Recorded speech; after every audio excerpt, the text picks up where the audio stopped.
السلام علیکم دوستوں، کیسے ہیں آپ سب؟ میں زبینہ فیاض ایک بار پھر آپ کے ساتھ میں شروع کر رہی ہوں دوست دارم بائی عریشہ پارٹ 31۔ یہ لو لڑکی، آج رات کے لیے تمہاری ڈریس، مہندی میں تم یہی پہنو گی، کتنی خوبصورت ہے نا؟ زرنش اس کے لیے ڈریس لا کر بیڈ پر رکھتے ہوئے اسے سوال کرنے لگی۔ اس نے ستائشی نظروں سے ایک نظر اس خوبصورت ڈریس کو دیکھا تھا جو واقعی ہی بے حد حسین تھا۔ اللہ، اسے میں پہنوں گی؟ وہ اس خوبصورت جوڑے پر اپنا ہاتھ پھیرتے ہوئے بے یقینی سے کہنے لگی تو زرنش مسکرا دی۔ جی ہاں، یہ تم پہنو گی اور اسے پہن کر بے حد حسین بھی لگو گی۔ اب جلدی سے تیاری شروع کر دو، تھوڑی دیر میں پارلر والی آئے گی تمہیں تیار کرنے کے لیے، اور تمہیں تیار کرنے کے بعد وہ ہمیں بھی تیار کرے گی، اس لیے زیادہ ٹائم مت لینا۔ اور خبردار، جو تم نے اس دفعہ پارلر والوں کی غلطیاں نکالی۔ میرے مہندی والی رات تم کیسے پارلر والی کو باتیں سنا رہی تھی، آج رات تم دلہن ہو، یہ بات یاد رکھنا۔ اور دلہن فضول حرکتیں کرتی اچھی نہیں لگتی، وہ اسے سمجھاتے ہوئے بولی تو اس نے ہاں میں سر ہلایا۔ ساحر سائی کون سے رنگ کے کپڑے پہنیں گے؟ اس کے اچانک ہاتھ تھام کر پوچھنے پر زرنش کے لبوں پر مسکراہٹ دوڑ گئی۔ سفید رنگ کا لباس ہے ان کا سفید ہے تو میرا پیلا کیوں، اور ان کا سفید کیوں ہے؟ اپنی مہندی والی رات وہ بے رنگ لباس کے کپڑے پہنیں گے؟ غور سے دیکھتے ہوئے پوچھا۔ اس کی بات سن کر زری کو ہنسی آئی جسے اس نے بڑی مشکل سے قابو کیا تھا۔ اے دنیا کے سب سے معصوم دوشیزہ، تم بھول رہی ہو کہ وہ ایک مرد ہے، اور مرد ایسے ہی ہلکے رنگ کے کپڑوں میں اچھے لگتے ہیں، اور سفید رنگ بے رنگ نہیں ہوتا۔ جس میں کوئی رنگ نہ ہو وہ بے رنگ ہی ہوتا ہے، اور سفید رنگ نہیں ہوتا۔ وہ میرے ان کو بھی یلو کلر کا کرتا پہنائیں۔ انہیں سفید کپڑے مت پہنائیے گا، میں نہیں چاہتی کہ میری مہندی والی رات میرا دلہا بے رنگ لگے۔ وہ اسے دیکھتے ہوئے بولی۔ اس کے کپڑے آ چکے ہیں میری جان، اور انہوں نے اپنے کپڑے اپنی پسند سے بنوائے ہیں، اور اب وہی پہنیں گے، وہ اسے سمجھاتے ہوئے بولی۔ نہیں، بالکل بھی نہیں، میں اپنے میاں کو بالکل ایک رنگ کے کپڑے نہیں پہننے دوں گی، یا تو ان کو پیلے رنگ کی واسکٹ پہنا دو، کچھ تو ملتا جلتا ہو نا۔ دلہن کا اس کا اپنا ہی لاجک تھا۔ زرنش، اس نے اس کی بات سن کر اپنا ہاتھ ماتھے پر مارا تھا۔ تمہیں پتہ ہے انہیں واسکٹ سے کتنی چڑ ہے؟ دارامدا سائی کی بارات پر بھی منتیں کی گئی تھی ان کی، پھر جا کر پہنی تھی انہوں نے، اور اب تم عجیب قسم کی ضد لے کر بیٹھ گئی ہو۔ وہ ذرا سختی سے بولی۔ اپنا فون دے مجھے، وہ اپنا ہاتھ آگے کرتے ہوئے ناراضگی سے بولی تو زرنش نے بھی مسکراتے ہوئے موبائل اس کے ہاتھ میں تھما دیا۔ اب نہ جانے اس کے دماغ میں کیا چل رہا تھا۔ اپنی ہی شادی پر وہ انہی کاموں میں الجھا ہوا تھا، گھر میں ایک تو اور مسئلہ بھی چل رہا تھا جو سنان اور اس کی نئی نویلی بیوی کو پتہ نہیں کہاں سے ٹپک پڑی تھی۔ مسکان کا تھا۔ مسکان ہوش و حواس میں ہی نہیں لگتی تھی۔ اس لڑکی کا ذہنی توازن بالکل بدل چکا تھا، اور دارم کا کہنا تھا کہ سنان نے ہی اس پر تشدد کیا ہے، جس کی وجہ سے اسے کسی چیز کا کوئی ہوش نہیں ہے۔ سنان کے لیے اس طرح کے الفاظ اسے دارم کے منہ سے بالکل پسند نہیں آئے تھے۔ وہ جانتا تھا کہ اس بات کا یقین دارم کو بھی ہے کہ سنان کبھی کسی پر تشدد نہیں کر سکتا، اور یہ لڑکی بھی اسے کچھ گڑبڑ لگ رہی تھی۔ اسے لگ رہا تھا جیسے وہ ان سب گھر والوں کو دیکھ کر ان کو سمجھنے کی کوشش کر رہی ہے۔ سنان نے تو کہا تھا کہ اسے کمرے میں ہی بند رہنے دیا جائے، لیکن دارم نے کہا کہ گھر میں شادی ہے اور وہ اس گھر کا حصہ ہے، اسی لیے وہ شادی میں بھرپور شرکت کرے گی۔ جس پر سنان بالکل خاموش ہو گیا تھا۔ وہ نہ تو خود مسکان سے ملا تھا اور نہ ہی اسے دیکھنا چاہتا تھا، بس مسکان کی حقیقت سب کے سامنے لانا چاہتا تھا۔ اتنی جلدی سب گھر والوں کی ہمدردیاں اس نے بٹوری تھی، وہ جلدی سب کو اس کا اصل چہرہ دکھا دینا چاہتا تھا۔ اس کی یہی کوشش تھی، نہ تو مسکان کے پاس جائے اور نہ ہی وہ اس سے کسی طرح کی کوئی بات کرے۔ لیکن ایسا بھی ممکن نہیں تھا، کیونکہ آج فنکشن گھر کے اندر ہونے والا تھا، سب عورتوں کے درمیان، اور دارم نے نور کے بجائے ثنا اور ثانیہ کو مسکان کا خیال رکھنے کے لیے کہا تھا۔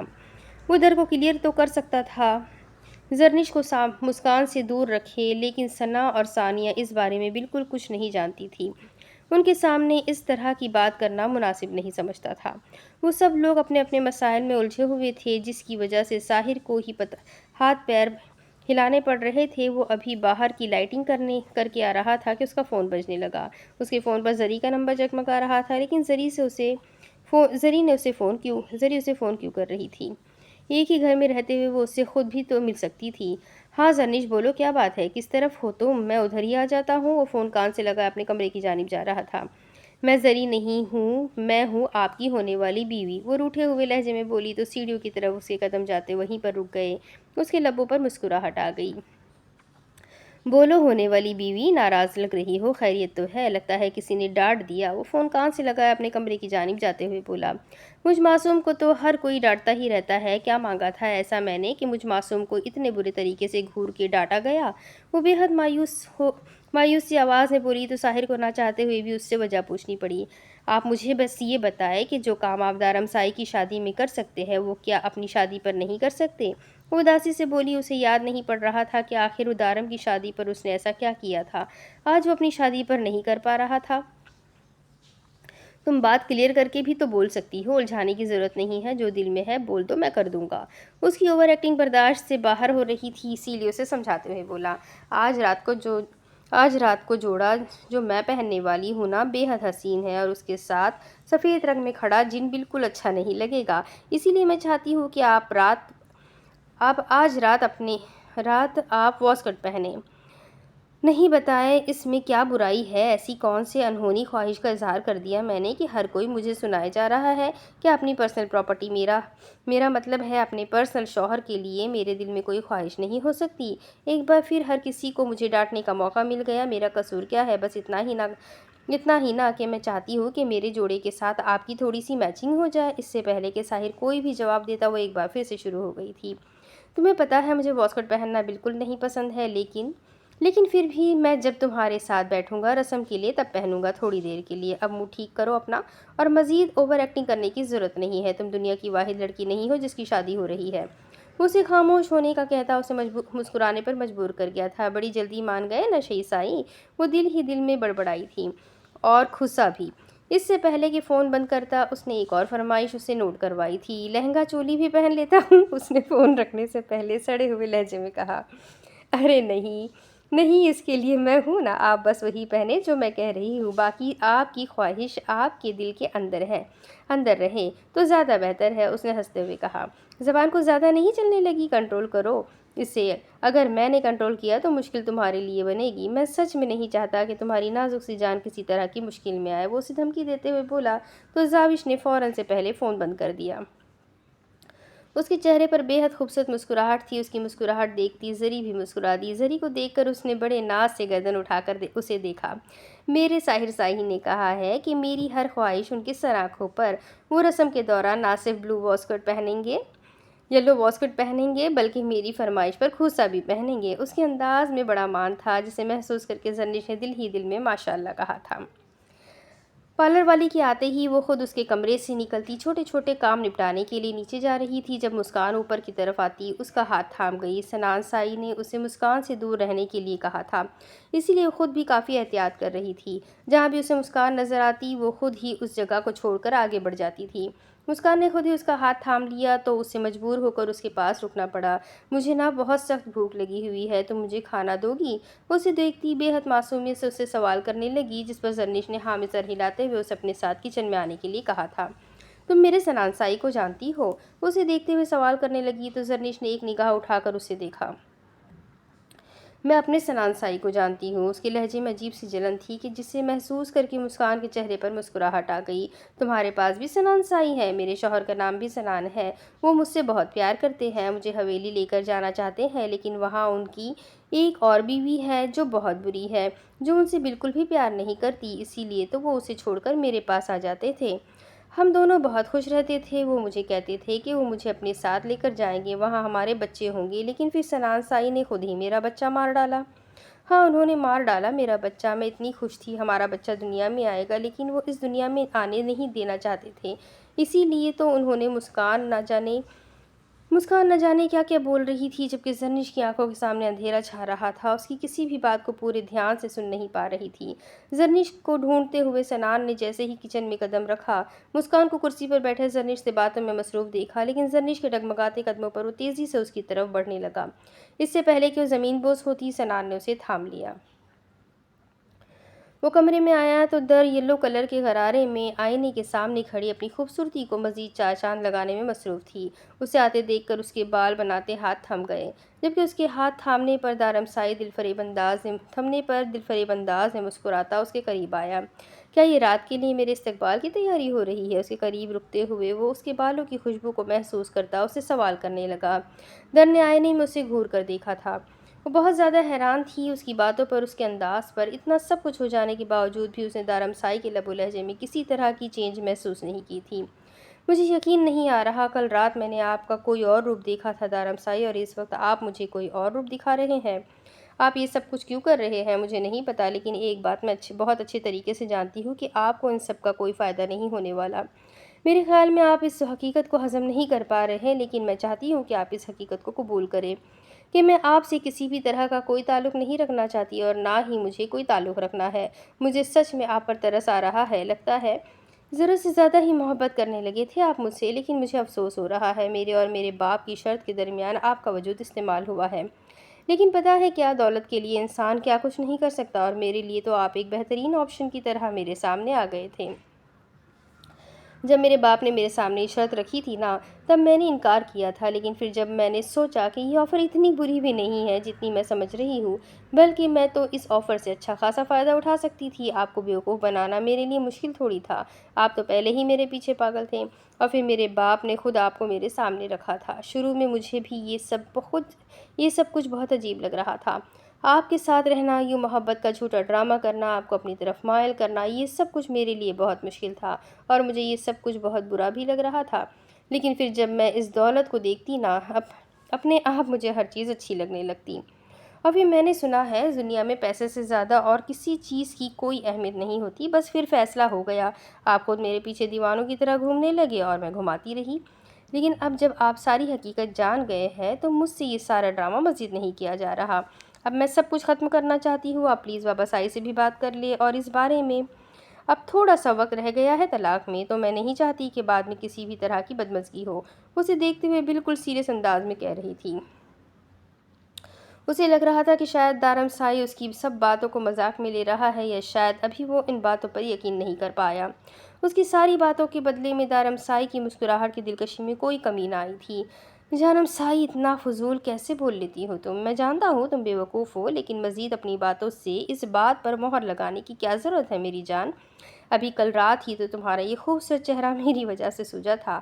تمہیں کیا لگتا ہے مجھے شوق ہے بار بار تم پر ہاتھ اٹھانے کا؟ تمہیں کیا لگتا ہے مجھے خوشی ملتی ہے تمہارے اس چہرے پر زخم دے کر؟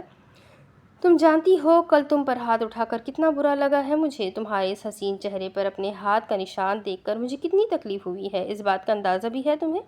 مجھے عورت پر ہاتھ اٹھانے والے مرد پسند نہیں ہے، درکل سے میں اس تکلیف میں جل رہا ہوں، مجھے خود سے نفرت ہو رہی ہے، یہ سوچ کر کہ جنگ میں جس کو مارنا تک جائز نہیں، میں نے اس پر ہاتھ اٹھایا ہے۔ لیکن تم ڈھیٹ وہی کی وہی ہو، ابھی تک وہی ساری بکواس کر رہی ہو۔ تمہیں نہ میرے لاڑ پیار نے ضرورت سے زیادہ بگاڑ دیا ہے۔ صحیح کہتے ہیں سب کچھ عورتوں کو اوقات میں رکھا جائے تو بہتر ہوتا ہے، پیار کی بولی ہر کوئی نہیں سمجھتا۔ اگر تمہاری جگہ یہاں کوئی مرد ہوتا نا، تو اسے اس کی اوقات یاد دلا کر میں اسے سزا دے چکا ہوتا، تاکہ وہ دوسری بار میرے سامنے سر اٹھا کر بات بھی نہ کر پاتا۔ لیکن تم تو تم ہو، بکواس کرتی رہو گی اور مجھے بار بار یہ غلطی کرنے پر مجبور کرتی رہو گی۔ لیکن ایک بات کان کھول کر سن لو، بار بار تم پر ہاتھ اٹھا کر اپنی مردانگی دکھانے سے زیادہ میں تمہارے چہرے پر تیزاب پھینک کر تمہارا غرور توڑنا بہتر سمجھوں گا۔ اس نے بے حد نرمی سے اس کا چہرہ اپنے ہاتھوں میں لیتے ہوئے کہا۔ اس کی بات مکمل سننے کے بعد در نے بے اختیار سر اٹھا کر اس کی جانب دیکھا تھا، جیسے اس کے لفظوں پر یقین نہ ہو۔ مجھے اس طرح سے مت دیکھو در دارم، میں اگر تمہاری نگاہوں سے گھائل ہو گیا، سب گاؤں والے اپنا سردار کھو دیں گے۔ اس کے ہاتھوں کو تھامتے ہوئے اسے کمر کے پیچھے لاک کر کے وہ اسے ایک جھٹکے میں اپنے قریب کر چکا تھا۔ میں جب بھی تمہارے اتنے قریب آتا ہوں، میری نگاہیں تمہارے لبوں میں قید ہو جاتی ہے۔ تمہارے لبوں کو محبت سے چھونا میں اپنا حق سمجھتا ہوں، تمہارے وجود کو خود میں قید کرنے کا حق ہے مجھے۔ تمہیں چھونا، تمہیں محبت کرنا، تم میں کھو جانا یا تمہاری پناہوں میں مدہوش ہو جانے کا حق ہے مجھے۔ تم نے خود دیا ہے دوسری بار نکاح کے لیے رضامندی ظاہر کر کے تم میری ہو اور تا قیامت میری ہی رہو گی۔ اپنے ذہن سے یہ بات نکال دو کہ تم کبھی مجھ سے دور جا سکتی ہو، ایسا ممکن نہیں ہے جانم سائی۔ اس دنیا کا کوئی ایسا راستہ نہیں ہے جو تمہیں مجھ سے دور لے جائے۔ تمہارے چاروں طرف دارم سائی ہے۔ اس کے لبوں پہ اپنے لب رکھتے ہوئے سرگوشی نما آواز کو اس کے لبوں پر حرکت دے رہا تھا۔ اس کے لبوں سے اپنے لبوں کی پیاس بجھاتے ہوئے وہ اس کی گردن میں چہرہ چھپاتے ہوئے جا بجا اپنی محبت کی برسات کرتا چلا گیا۔ اس کے کندھے پہ ہاتھ رکھے ڈرنا چاہتے ہوئے بھی اس کی بے باکی کو برداشت کر رہی تھی۔ وہ لمحہ لمحہ اپنی چاہت اس پر لٹا رہا تھا، جبکہ وہ اس کے سامنے اس کی پناہوں میں بے بس کھڑی اسے محسوس کر رہی تھی۔ اس کی باتوں سے، اس کے لہجے سے اسے خوف آ رہا تھا۔ اس کی دھمکی کافی اثردار ثابت ہوئی تھی۔ وہ اپنی کہی ہوئی باتوں سے نہ تو کبھی مکرا تھا اور نہ ہی کبھی پیچھے ہٹا تھا، لیکن پھر بھی دارم سائی اسے اتنا خطرناک ہرگز نہیں لگا تھا جتنی خطرناک دھمکیاں اس نے دی تھیں۔ کیا آپ سچ میں میرے چہرے پر تیزاب پھینکیں گے؟ اس کے بے لگام لبوں کو اپنی گردن پر محسوس کرتے وہ حیرانگی سے اس سے پوچھ رہی تھی۔ لہجے میں بے یقینی واضح تھی۔ اس کی گردن سے لب اٹھاتے ہوئے مسکرایا تھا۔ جانم سائی، میرا ایک اصول ہے، جو شخص میری تکلیف کی وجہ بنتا ہے میں اسے اپنی زندگی سے ہٹانے میں زیادہ وقت نہیں لگاتا، اور اگر وہ شخص میرا قریبی ہو تو میں سب سے پہلے اس کو الٹی کو مٹاتا ہوں جو میرے لیے خاص ہوتی اس غلطی کو مٹاتا ہوں جو میرے لیے خاص ہوتی ہے۔ تمہارا یہ خوبصورت چہرہ میرے لیے بے حد اہم ہے۔ اس کوالٹی کو مٹاتا ہوں جو میرے لیے خاص ہوتی ہے۔ تمہارا یہ خوبصورت چہرہ میرے لیے بے حد اہم ہے، اور تمہارے اس چہرے کو دیکھتے ہوئے شاید میں تم پر ترس کھانے پر مجبور ہو جاؤں، کیونکہ یہ بھی سچ ہے کہ میں تمہیں کبھی بھی کوئی تکلیف نہیں دینا چاہتا، کیونکہ میں سچ میں تمہارے پیار میں پاگل ہوں اور تمہارے لیے کچھ بھی کرنے کو ہمیشہ تیار۔ میں شاید چاہ کر بھی تمہیں کوئی تکلیف نہ دے پاؤں، لیکن جو لوگ مجھے بہت قریب سے جانتے ہیں اکثر کہتے ہیں کہ جس انسان سے مجھے سب سے زیادہ تکلیف پہنچی ہے اسے میں نقصان پہنچاتا ہوں۔ میں تمہیں ڈرا نہیں رہا، بس یہ بتا رہا ہوں کہ زندگی میں جتنی تکلیف تم نے مجھے دی ہے آج تک کوئی نہیں دے پایا۔ میں سچ میں تمہارا کوئی نقصان نہیں کرنا چاہتا، لیکن اگر انجانے میں مجھ سے ایسا کچھ ہو جائے تو گلہ مت کرنا۔ وہ اسے دیکھتے ہوئے بالکل سیریس انداز میں بول رہا تھا، جبکہ در حیرانگی سے اسے سن رہی تھی۔ ارے یار، تم تو سچ میں ڈر گئی، مذاق کر رہا ہوں، میں اتنا بھی ظالم نہیں ہوں۔ میں یار ایک عام سے گاؤں کا عام سا سردار ہوں۔ اس کا گال تھپتھپاتا وہ مسکراتے ہوئے شاور لینے چلا گیا، جبکہ اس کے انداز نے در کو سچ میں خوفزدہ کر دیا تھا۔ وہ ایسا لگتا تو نہیں تھا، اور نہ ہی ان 5 مہینوں میں در نے کبھی اس کا اس طرح کا کوئی روپ دیکھا تھا۔ وہ تو بہت محبت کرنے والا، پیار سے رکھنے والا انسان تھا۔ اس طرح کا لب و لہجہ اس نے در کے سامنے پہلے کبھی استعمال نہیں کیا تھا۔ یقیناً یہ اسے ڈرانے کی ایک کوشش تھی، لیکن در اس سے ڈر کر بیٹھنے والی ہرگز نہیں تھی۔ یہ اسے چھوڑنے کا فیصلہ وہ کر چکی تھی، اور اس کی دھمکیوں میں آنے کا اس کا کوئی ارادہ نہیں تھا۔ انہیں کیا لگتا ہے ان کے تیزاب والی دھمکی سے ڈر کر میں چپ ہو کر بیٹھ جاؤں گی؟ تو ایسا کچھ نہیں ہوگا۔ یہ کتنے پانی میں ہے میں بہت بہتر طریقے سے جانتی ہوں۔ خیر، مجھے موم سے بات کرنی چاہیے اور انہیں بتا دینا چاہیے کہ دارم کو سب کچھ پتہ لگنے کی خوشی میں ریلیکس ہونے کی ضرورت نہیں ہے۔ یہ آدمی اتنا سیدھا ہرگز نہیں ہے جتنا ہم سوچ رہے ہیں۔ ایک بات جو دارم کے ساتھ رہتے ہوئے اس نے ان 5 مہینوں میں سمجھی تھی وہ یہ تھی کہ دارم کبھی کسی کو کوئی تکلیف نہیں دے سکتا۔ وہ ہر کسی کا دکھ درد سمجھنے والا، خود کسی کو تکلیف کی وجہ نہیں بن سکتا تھا۔ کسی کو اس کی وجہ سے چھوٹی سی چوٹ بھی لگ جاتی تو پریشان ہو جاتا تھا، اور کتنے آسانی سے وہ اس پر تیزاب پھینکنے کی دھمکی دے گیا تھا۔ اب اسے دارم کی بے جان دھمکی پر ہنسی آ رہی تھی۔ اسے یقین تھا دارم اپنے دشمن کے لیے اتنا برا نہیں سوچ سکتا، اور پھر اس سے تو وہ محبت کا دعویٰ کرتا تھا۔ شاید وہ سمجھ گیا تھا کہ در نے اس کی بات پر یقین نہیں کیا، اور نہ ہی اس کی دھمکی کا اس پر کوئی خاص اثر ہونے والا ہے، اسی لیے جاتے جاتے کہہ گیا کہ وہ مذاق کر رہا ہے۔ حد ہے دارم سائی، کوئی دھمکی تو ایسی لگاتے جس میں میں ڈر جاتی۔ پتہ نہیں آپ کو ایسا کیوں لگتا ہے کہ جان سے مار دینے کی یا چہرے پر تیزاب پھینکنے کی دھمکی سے ڈر کر میں آپ کے ساتھ اس قید بھری زندگی کو گزارنے کے لیے مجبور ہو جاؤں گی۔ وہ جانتا تھا کہ در کو اپنی زندگی بے حد عزیز ہے، اور اپنے حسن پر بھی اسے کافی ناز ہے۔ وہ خود بھی کافی سج سنور کر رہنا پسند کرتی تھی۔ شاید یہی وجہ تھی کہ اس نے دھمکی کے لیے تیزاب کا لفظ استعمال کیا تھا، لیکن افسوس کہ ان 5 مہینوں میں وہ دارم کو اتنی بہتر طریقے سے جان گئی تھی کہ اس کی دھمکیوں کا اس پر کوئی اثر نہ ہوا۔ سوری دارم سائی، ان 5 مہینوں میں آپ تو میری حقیقت نہیں سمجھ پائے، لیکن آپ کو بہت بہتر طریقے سے سمجھ گئی ہوں میں۔ وہ بڑبڑاتی ہوئی اپنا فون اٹھانے جا رہی تھی کہ پیچھے بیڈ پر دارم سائی کا فون بجنے لگا۔ اس نے ایک نظر واش روم کے بند ہوتے دروازے کو دیکھا اور پھر موبائل کی جانب بڑھتے ہوئے اس کا موبائل اٹھایا۔ کسی عنصر کا فون آ رہا تھا۔ وہ نظر انداز کرتے ہوئے اپنے موبائل کی جانب متوجہ ہوئی، لیکن فون دوبارہ سے بجنے لگا اور پھر مسلسل بجتا ہی چلا گیا۔ اس نے کچھ سوچتے ہوئے فون اٹھانے کا ارادہ کیا، کیونکہ دارم سائی کا شاید جلدی باہر نکلنے کا کوئی ارادہ نہیں تھا۔ شاید اس پر آیا غصہ ٹھنڈے پانی سے ختم کرنا چاہتا تھا۔ خیر جو بھی تھا، ادھر سے فون اٹھاتے ہوئے اپنے کان سے لگایا۔ دارم سائی آپ کے حکم کے مطابق تنویر کی گاڑی کو آگ لگا دی ہے۔ اس کی لاش کو پہچاننا کسی کے بس کی بات نہیں ہے، لیکن میرے دماغ میں ایک سوال تھا دارم سائی، برا مت مانیے گا، تنویر تو آپ کا بہترین دوست تھا، آپ تو اس سے بہت محبت کرتے تھے، تو آپ نے اس کے ساتھ ایسا کیوں کیا؟ اس سے ایسی کون سی غلطی ہو گئی کہ آپ نے اسے سیدھا جہنم رسید کر دیا؟ معاف کیجیے گا سائی، میں آپ کی ذاتیات میں دخل اندازی کر رہا ہوں، لیکن آپ تنویر کو اپنا سب سے وفادار ساتھی کہتے تھے، تو آپ نے اس کے ساتھ ایسا کیوں کیا؟ وہ حیرانگی سے عنصر کے الفاظ سن رہی تھی جب اچانک اس کے ہاتھ سے فون کسی نے لے لیا۔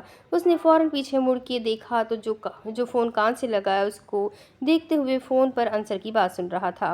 وہ میرے لیے کتنا عزیز تھا یہ میں تم سے بہتر جانتا ہوں عنصر، دھوکہ دینے والوں سے نفرت ہے مجھے، چاہے دھوکہ دینے والا میرا خون کا رشتہ ہی کیوں نہ ہو، یا پھر اس کے ساتھ دل کا گہرا تعلق ہی کیوں نہ ہو۔ در کے چہرے کو انگلیوں کی پوروں سے چھوتے ہوئے وہ بے حد مضبوط لہجے میں بول رہا تھا۔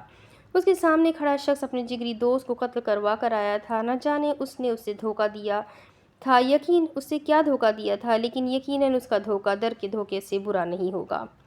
وہ خاموشی سے اس کے سامنے کھڑی اس کی انگلیوں کا لمس اپنی گردن پر محسوس کر رہی تھی۔ اس میں نہ تو اس کے سامنے سے ہلنے کی ہمت پیدا ہو رہی تھی اور نہ ہی کچھ بولنے کی، یہاں تک کہ اس میں اتنی ہمت بھی نہ تھی کہ اس کے ہاتھ کو تھام کر اس کی بے باک حرکت کو روک پاتی۔ فون بند کرتے ہوئے دارم آہستہ سے مڑ کر آئینے کے سامنے جا رکا، جبکہ وہ بت بنی کھڑی اسے بال سکھاتے ہوئے دیکھ رہی تھی۔ کسی غلط فہمی میں مبتلا ہے وہ؟ کون سے خوابوں کی دنیا میں جی رہی تھی؟ اس کے سامنے کھڑا شخص اس گاؤں کا سردار تھا، یعنی کہ سیاست کا چلتا پھرتا چال باز۔ اس کرسی کو کیا اس نے خیرات میں حاصل کیا تھا، جو وہ اتنی بے فکری سے اس کی ہر بات کو نظر انداز کر رہی تھی؟ اس کی ہر بات، ہر دھمکی جسے وہ تھوڑی دیر پہلے تک کوئی اہمیت نہیں دے رہی تھی، اس فون کال کے بعد وہ اس کو ایک الگ نظر سے دیکھ رہی تھی۔ وہ اسے عام انسان سمجھ کر غلطی کر رہی تھی، وہ اس کی سوچ سے زیادہ تیز تھا، اب اسے اس سے سچ میں ڈر لگ رہا تھا۔ اگر وہ اپنے جگری دوست کو آگ لگا کر مار سکتا تھا تو اس پر تو صرف تیزاب پھینکنے کی بات کی تھی۔ اگر کسی کی جان لینا اس کے لیے بڑی بات نہ تھی تو اپنی بیوی پر تیزاب پھینکنا کون سا کوئی بڑی بات تھی؟ وہ بال بنا کر اس کی طرف واپس آیا جو کب سے اسے آئینے میں دیکھ رہی تھی۔ آہستہ سے اس کی کمر میں ہاتھ ڈالتے ہوئے اس نے اسے اپنی جانب کھینچا تو وہ کسی ٹوٹی ہوئی ڈال کی طرح اس کی پناہوں میں گئی۔ بنا کسی مزاحمت کے اس کے بازو میں قید وہ اس کے چہرے کے پیچھے وہ دوسرا چہرہ دیکھنے کی کوشش کر رہی تھی جو وہ اس سے کافی عرصے سے چھپائے ہوئے تھا۔ اس کے انداز پر وہ دلکشی سے مسکراتے ہوئے اس کے لبوں پر اپنے لب رکھ گیا۔ قطرہ قطرہ میرے حلق کو تر کرتی ہو، میری رگ رگ میں تیری چاہت سفر کرتی ہے۔ اس کے لبوں کو آزاد کرتے ہوئے مدہوش کن انداز میں بولتے ہوئے اس کے بالوں پر بوسہ دیتا پیچھے ہٹا۔ جانم سائی، تمہارا یہ روپ بہت حسین ہے، میں آج رات اس میں پوری طرح کھو جانا چاہتا ہوں۔ جب تک میں واپس نہ آؤں تم چینج مت کرنا، اگر تم نے چینج کیا تو مجھ سے برا کوئی نہیں ہوگا، اور ہاں، فضول میں چہرے پر میک اپ مت کرنا، تمہاری لپسٹک کا ٹیسٹ مجھے پسند نہیں ہے، جب تک میں آؤں تب تک چہرہ دھو لینا۔ فکر مت کرو، ان سب کے بغیر بھی تم دارم شاہ کے دل میں بستی ہو۔ وہ پیار سے اس کے لبوں کو ایک بار پھر سے چومتا اسے چھوڑتے ہوئے دروازے کی جانب بڑھا۔ وہ اس کے جانے پر ذرا سا ریلیکس ہوئی تھی، لیکن اس کے پیچھے مڑ کر دیکھنے پر وہ لمحے میں دوبارہ الرٹ ہو گئی۔ نہ جانے کیوں اسے اچانک ہی اس سے بہت زیادہ خوف آنے لگا تھا۔ جانم سائی، اپنے دماغ سے فضولیات نکال دو، دارم شاہ صرف زندگی میں نہیں بلکہ موت تک ساتھ نبھانے والوں میں سے ہے، اور تمہارا اور میرا رشتہ تو ہے ہی قیامت تک، ساری زندگی ایک ساتھ رہیں گے۔ اس کے لہجے میں بے پناہ چاہت تھی، جبکہ آنکھوں میں وارننگ، جسے در بہت اچھے طریقے سے سمجھ گئی تھی۔ سنو پیاری سی لڑکی، مہندی سے ہاتھ کی ہتھیلی کے بیچ میں چھپا کر نام لکھنا ساحر سائی کا، وہ ڈھونڈتے رہ جائیں اور نام نہ ملے۔ زاوش کافی ایکسائٹڈ سی بیٹھی مہندی لگانے میں مصروف تھی، جبکہ اس کی پٹر پٹر زبان دیکھ کر دو بار تو اماں سائی اسے بے شرم کہہ کر جا چکی تھی، لیکن اس نے زیادہ دھیان نہیں دیا کیونکہ وہ اپنی شادی کے ہر مومنٹ کو انجوائے کرنا چاہتی تھی، اور وہ ایسا ہی کر رہی تھی، سب کی باتوں کو نظر انداز کرتے ہوئے صرف اپنی شادی کے اس دن کو بیسٹ بنانے میں لگی تھی۔ ثنا کو تو اس پر رشک آ رہا تھا، اتنی دلیری سے سب کی باتوں کو نظر انداز کرتے ہوئے صرف اپنی سنانا اور اپنی کرنا صرف زاوش کے ہی بس کی بات تھی۔ پارلر والی لڑکی نے ایک نظر اس کو دیکھا، شاید وہ اسے اپنی شادی سے بہت زیادہ خوش لگی تھی، اور اس میں تو کوئی شک نہیں تھا، وہ سچ میں اپنی شادی سے بہت خوش تھی، اور اپنی خوشی کو اپنے مسکراتے چہرے پر سجائے بے حد مطمئن تھی۔ جو بھی اسے دیکھتا ماشاء اللہ کہے بنا نہیں رہ سکتا تھا، اس کی بنسبت ثنا خاموش تھی۔ ثنا کا صرف نکاح تھا، وہ بھی فون پر شادی تقریباً 6 ماہ کے بعد قرار پائی تھی، جب سارا پھپھو سائی کے شوہر بالکل ٹھیک ہو کر خود اپنے بیٹے کی شادی میں شرکت کریں گے۔ ثنا کو بھی عارش کو سمجھنے کا اچھا وقت مل چکا تھا۔ عارش اس کا کزن تھا جس کے ساتھ بچپن سے ہی اس کی بہت دوستی تھی۔ پھپھو سائی نے ہمیشہ اسے عارش کے لیے سوچا تھا اور عارش خود بھی اس کے لیے جذبات رکھتا تھا۔ کل رات عارش کا اسے فون بھی آیا تھا، لیکن شاید فطرتی شرم و حیا کی وجہ سے اس کا فون نہیں اٹھا پائی۔ ثنا کو سمجھ نہیں آ رہا تھا کہ وہ فون اٹھا کر اس سے کیا بات کرے گی۔ عارش تو ہمیشہ سے ہی اس کے سامنے اپنے جذبات کا اظہار کرتا آیا تھا، لیکن اب جب نکاح میں صرف 2 دن باقی تھے، وہ بہت زیادہ کنفیوز ہونے لگی تھی۔ جب عارش کے سامنے وہ شروع سے ہی کھل کر کچھ بھی بول جایا کرتی تھی۔ جب عارش نے آج سے تقریباً 6 سال پہلے اس سے اپنی محبت کا اظہار کیا تھا، تب ثنا کو اس کا اظہار اتنا برا لگا تھا کہ وہ کافی بے باکی سے کہہ چکی تھی کہ وہ دارم سائی سے محبت کرتی ہے اور عارش اس کی زندگی کی کتاب میں کہیں بھی شامل نہیں ہو سکتا۔ وہ دن عارش کے لیے کافی تکلیف دہ تھا۔ وہ اسی دن واپس چلا گیا تھا، لیکن اسے یاد تھا اس نے کہا تھا، اللہ کرے تمہیں دارم سائی کبھی نہ ملے اور تم میری ہو جاؤ۔ ہاں میں جانتا ہوں میں تمہیں بددعا دے رہا ہوں، ہاں میں جانتا ہوں میں خود غرضی سے کام لے رہا ہوں، لیکن کیا کروں، اپنی محبت کو کسی اور کا ہوتے ہوئے دیکھنے کا حوصلہ بھی نہیں ہے مجھ میں۔ ہاں نہیں ہوں میں اتنا مضبوط۔ عارش شاہ ایک عام سا شخص ہے جو ایک بے حد خاص لڑکی سے دیوانوں کی طرح محبت کرتا ہے۔ کل تک یہ ساری باتیں اسے بہت غصہ دلاتی تھی، لیکن اب عارش کو ہی سوچے جا رہی تھی، اس کی باتوں پر، اس کے انداز پر مسکرا رہی تھی۔ نہ جانے کیوں اچانک ہی اسے عارش کی ہر چیز اچھی لگنے لگی تھی، لیکن پھر بھی وہ اپنے اس رشتے کو وقت دینا چاہتی تھی۔ وہ اتنی جلدی اپنی زندگی کا اتنا بڑا فیصلہ نہیں کرنا چاہتی تھی، لیکن ہر ماں باپ کی طرح اس کے ماں باپ بھی اس کی زندگی کا بہترین فیصلہ ہی کر رہے تھے، اسی لیے وہ خاموشی سے سر جھکا ان کی بات ماننے پر مجبور ہو گئی تھی۔ لیکن زاوش سر جھکا کر بیٹھنے والوں میں سے تھوڑی تھی، وہ تو مسز زاوش طاہر شاہ تھی۔ اسے اپنی شادی کا ایک ایک لمحہ خاص بنانا تھا، جس کے لیے وہ خود ہی کوششیں کر رہی تھی۔ ارے چھوٹا لکھو نا، بالکل چھوٹا چھوٹا طاہر سائی ڈھونڈ نہ پائے؟ کم از کم ان کو اپنا نام ڈھونڈنے میں 1 گھنٹہ تو لگنا چاہیے، وہ ایک بار پھر سے پارلر والی کو ٹوکتے ہوئے بولی۔ ثنا ادی زرنش ادی اور سنان ادا سائی واپس آئے ہسپتال سے۔ ثنا باہر سے ہو کر آئی تو زاوش نے اس سے سوال کیا، جس پر اس نے نام سر ہلا دیا۔ پتہ نہیں اچانک سے اسے کیا ہو گیا ہے، بے ہوش ہو گئی تھی۔ سنان سائی تو پاگل ہو رہا تھا اس کے پیچھے، اسے لے کر ہسپتال چلا گیا تھا، جبکہ سب پیچھے پریشان تھے۔ جہاں گھر میں مہندی کا فنکشن شروع ہو چکا تھا، وہیں زرنش کی پریشانی بھی ہر ایک چہرے پر تھی۔ مسکان نہ جانے زرنش سے کیا بات کر رہی تھی، اس کے لڑکھڑاتے قدموں کو تو وہ نوٹ ہی نہیں کر پائی۔ اسے یاد تھا اس نے اس سے ایسا کچھ بھی نہیں کہا تھا جسے سن کر اسے جھٹکا لگے یا وہ بے ہوش ہو جائے۔ پھر نہ جانے اسے کیا ہوا تھا۔ سنان سائی کا پاگل پن دیکھ کر وہ یہ اندازہ تو لگا چکی تھی کہ وہ لڑکی اس کے لیے ضرورت سے زیادہ اہمیت رکھتی ہے، اور وہ خود بھی اسے صاف الفاظ میں بتا چکا تھا کہ وہ زرنش سے محبت کرتا ہے، لیکن وہ اس کے پیچھے یوں دیوانوں کی طرح پریشان ہو جائے گا، یہ اس نے ہرگز نہیں سوچا تھا۔ لیکن جو بھی تھا، سنان سائی اب صرف زرنش کا نہیں تھا، وہ اس کا بھی شوہر تھا، اور وہ بھی اس پر مکمل اختیارات رکھتی تھی، اور اب اسے اپنا حق کس طرح سے حاصل کرنا تھا یہ وہ سوچ چکی تھی۔ اپنی پلاننگ کے مطابق وہ یہاں تک تو آ چکی تھی، اب اسے آگے کا سوچنا تھا۔ یہاں تک جو بھی اس نے سوچا تھا وہی ہوا تھا، اور آگے بھی اس کے لیے کچھ بھی اتنا مشکل نہیں تھا۔ اس کے لیے مشکل تھا صرف اس حویلی میں قدم رکھنا، اب آگے کے مراحل آسان تھے۔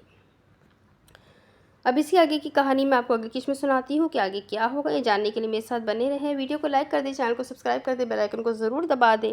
کہانی پسند آ رہی ہے یا کیسی لگ رہی ہے مجھے کمنٹ کر کے ضرور بتایا۔ تو ملتے ہیں اگلے ویڈیو میں، تب تک کے لیے اپنا خوب سارا خیال رکھیں۔ اللہ حافظ۔